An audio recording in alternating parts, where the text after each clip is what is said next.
Some people call it pasture sage. This particular one here, I bought it from Carl here, and he said he harvested this in Cranberry, by the railway tracks area there. But you can see that it's kind of tall and all that, and it's got a lot of leaves on it, hardly any seed on it. And what do you call? Some people call it, like I say, horse sage. Wapaskusi, I call it, because I usually strip the leaves off, for myself. And this is what I use mostly when I do my smudging, like this morning, that's what I used in my smudge. I like burning it because I just kind of roll the leaves in the palm of my hand into a little ball and light it up. But for me, like I do a lot of this harvesting when I'm traveling around. I see some sage patches here and there. I'll stop, or if I'm traveling, I travel early enough and I look around. If I'm going somewhere, like especially down south, Winnipeg and all that. So I have my little, what people call secret spots. But that's what I like. And then when I'm coming back, I leave early enough because I know I'm going to harvest sage along the way. And normally for me, like this one here has got a lot of the brown and the yellow on them. For me, I'm kind of particular. I kind of clean mine up. I take all the brown and yellow off. I keep them at home. I put them in a box. They're still sage to me, just in case I run out. Or sometimes a good example, I was talking about somebody offering a cigarette or that little tobacco tie. I kind of take it like a personal insight when somebody says, give me an offer of a cigarette out of their pack and ask me for sage. So the sage that I take off over here that are yellow and faded and whatnot, I'll just take a handful from the box and, silently I'm saying, you're insulting me, I'm insulting you back. I don't want to sound like that, but and people will see some of my clean sage hanging by the rafters in my porch. This is just a little bundle. This one, it's hard to see, but you can see that I took and I kind of trimmed it good, and I tied it up, and I hang this up. This is just a small sample. Usually I have long stems. But I hang them up, and then one day I'll bring them in and I'll start stripping these leaves off the stem. And there's a process to that. Like when they're dry like this, I go with the flow, so to speak. And that's the leaves right there, and I just roll these up. One stem, you can light that up, just like that. I keep the stems or the sticks, I keep them separately, and this spring I started cutting these up, and I throw them in a blender, and they grind up, and I use those as a medicine. They're still sage. There's still a sage, but I've cut these up it takes time. The process. I put them away, and then I'll put them through a blender. I tell people if they want to strip the leaves off right away when they're fresh, I just grab the tip, the top part, and you go backwards on them when they're fresh. Anything that you want to strip off the main stem, if it's fresh, you go backwards. If it's dry, you go the other way. Any kind of medicine, like even mint. If you harvest wild mint and you're just after the leaves and the seeds of it, you do the same thing. Like I say, some people I keep these. And like I said, this spring I grinded up a lot of those sticks in. And I had a big box full of those. But I use that, it clouds up just like it clouds. It's like a cloud at it. That's why I call it wapaskusi. Some people call it pasquaho maskusi, prairie shade. Some people call this a prairie shade. But like I say, I'll hang them up, and then like I say, once I strip the leaves off, this is sage in here. These are all leaves in this bag. And like I say, I can just take that in the palm of my hand, roll it up into a ball, and then I light it up.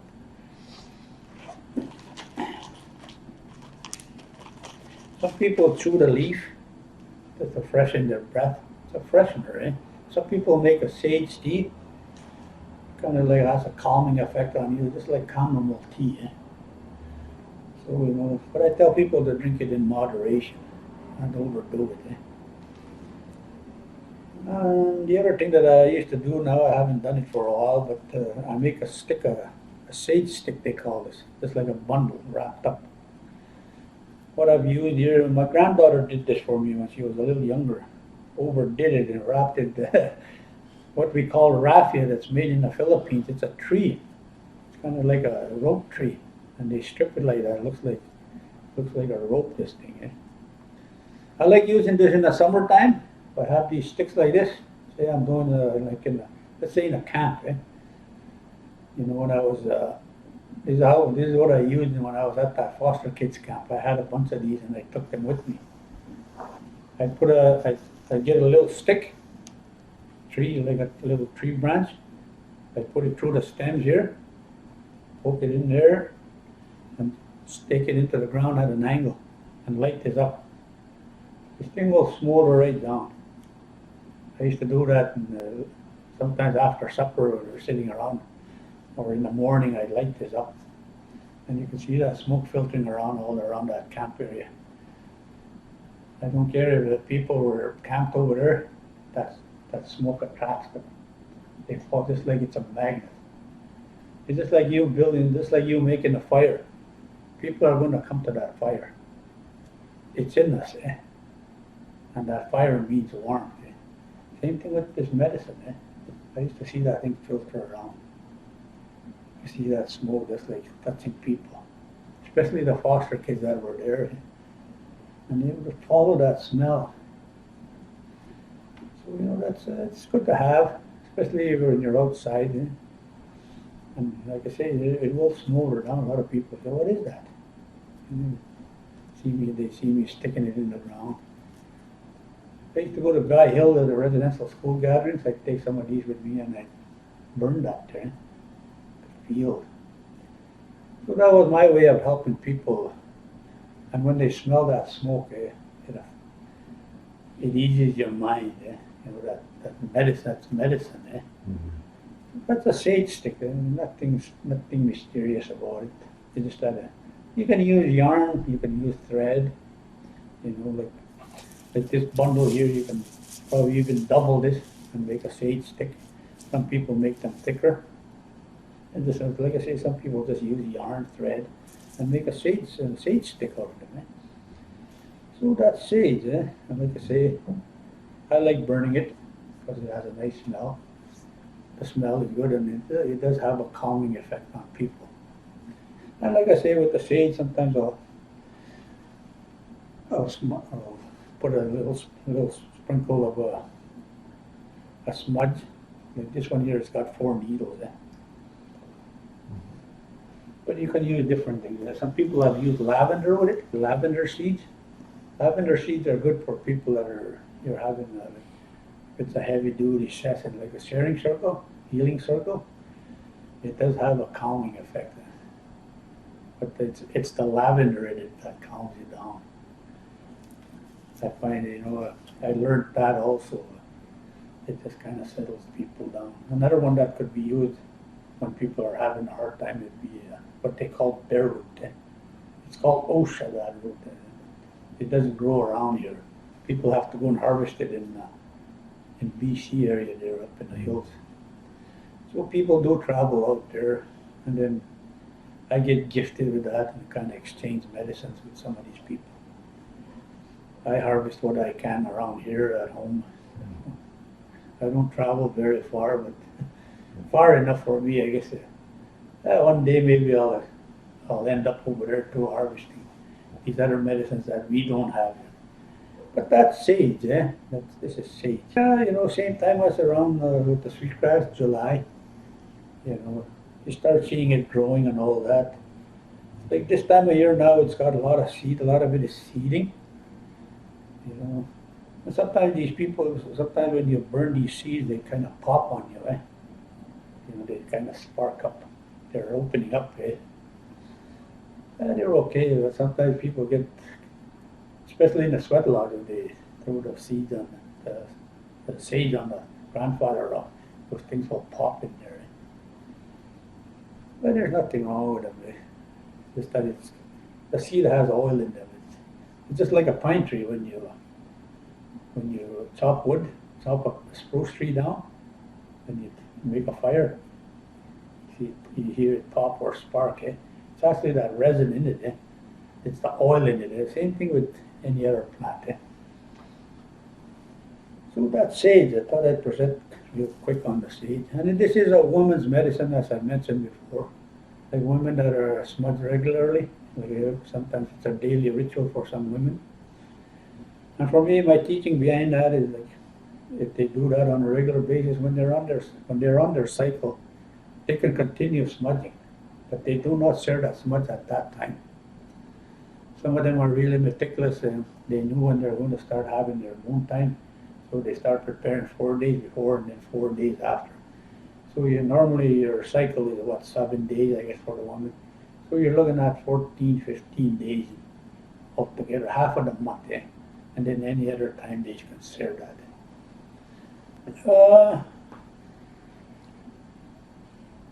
Like I say, some people use it as a tea. They'll steep the leaves in the hot water. They'll strip the leaves off and the seeds, and they'll put it in hot water, let it sit. It's just to kind of calm you, settle you down. That's about it for me. There's probably a lot of uses. Like I say, some people will chew one of the leaves just to freshen their breath. It's kind of like a freshener. It has a little bitter taste, but it kills the bad breath, I guess, so to speak. Some people do hang them. Just kind of like a protection. It's kind of like a protection. People, you see them hanging it in their home. Sometimes, on the walls or whatever.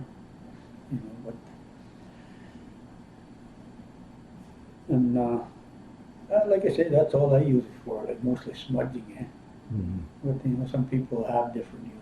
Some have even mixed it into their bear grease. When they make bear grease, they'll grind it up, kind of powder it up, and they mix it into their bear grease. I've seen that. But I used to like using these. I haven't made these for a while.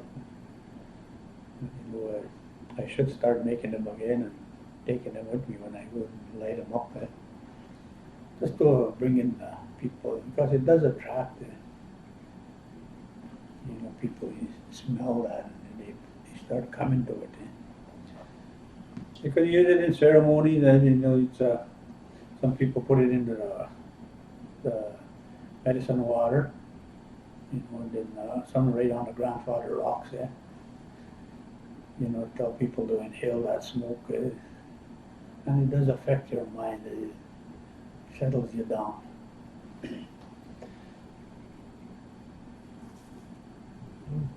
That's about it. Sage is kind of pretty straightforward, to me anyway. Okay. And I do a lot of harvesting of it, because a lot of people ask for it. And when I do, strip the leaves off and I bag it in little bags. And I carry them with me sometimes. Sometimes it's appropriate. Somebody asks for a little bit of sage. Look after it. Like for me, like I say, I clean these. Some of the. I try and keep mine clean. And when I harvest it, I know that these ones were pulled by the roots. I just cut it by the stem. So I leave the roots behind me when I harvest this. This time of year, they're easier. You can break these off and you still take. So I don't bother with the stems, so I give myself time to cut them right there. But some people just pick them like that, and I guess it's quicker for them. It is quicker that way. Yeah. But for me, I take the time, like I say, when I'm traveling, I see a patch here. I give myself enough time on my way back or before to harvest enough. If I'm in somewhere for a few days and I take it with me, then I'll sit there and kind of clean it, clean the dead leaves off it, make a bundle, make a little bundle and kind of hang them up to dry. And I just let them dry. And these don't fade, not like, you can leave them hanging for a long time. And once I know they're dry, I put them in a box, I box them up. My next step is one day I'll bring that box in and I'll start stripping the leaves off. I'll sit there and strip them all off. And like I say, keep the stems. Keep those stems because these are still, you can still use these. And sometimes people actually just make a stick out of it, a sage bundle out of them without no leaves, and they can still burn these. Yeah. There are a lot of uses with that.